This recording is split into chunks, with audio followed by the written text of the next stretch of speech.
কিছু ছিল কানা ছিল, বৈশা বৈশা যদি বিছনে পায়খানা করেছে, আমি কিন্তু সাফ করেছি। আমি কোনোদিন কহিনি আল্লাহ যে এটার আমি কিন্তু ভাত খাবো না। আল্লাহ তখন নসিবে এবার লিখে দিয়েছে, এবারতে কিন্তু তোর জিন্দগি কাটতে হইবে। কানা কিন্তু বারে বারে হাত ধরা যাইছে রোড দিয়া, কইছে লা ইলাহা ইল্লাল্লাহ মুহাম্মাদুর রাসূলুল্লাহ। তখন যেটিকে ভিক দিছে, কে চাল দিছে, কে আটা দিছে। আল্লাহ কেন করেছে? আমরা কেন গরিব করেছে আল্লাহ? যে তোরা যাবি লোকের কাম করবি, তবে খেতে পাবি।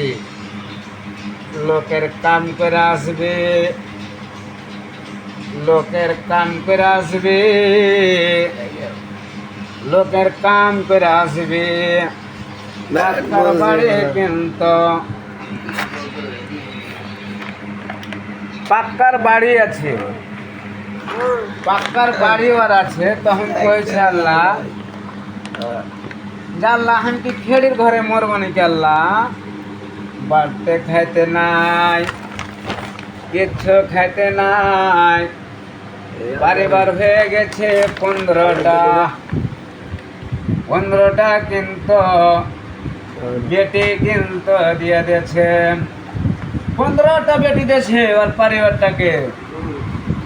তখন আল্লাহর কাছে দোয়া করছে, আল্লাহ একটা যদি বেটা দিতে কত আমার না। আটটা কইছে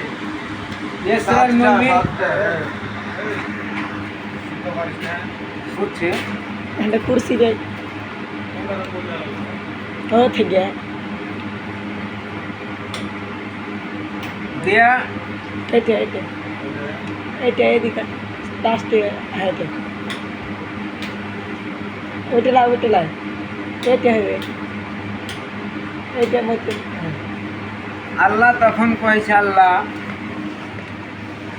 এতটি আমি বেচবো কেমন করে, বেচবো কেমন করে? তখন আল্লাহ কয়েছে যে রুজির মালিক হল আমি, মজদুরি তুই কামাবি তবে খাইতে পাবি। 10 টাকা পকেটে থাকে তো কি কহে ডাকবে? সুকারে, একটা কুর্সি দিয়েছিলাম। সুকারে ভালো খাচ্ছিস রে, ভালো কামাচ্ছিস, সবই করছিস, কিন্তু ভালো হয় না বাড়ি। আল্লাহর কাছে দোয়া করছে, আল্লাহ আমি কিন্তু কাম করবে না। তখন কয়েছে আমি তো খাচ্ছি খুব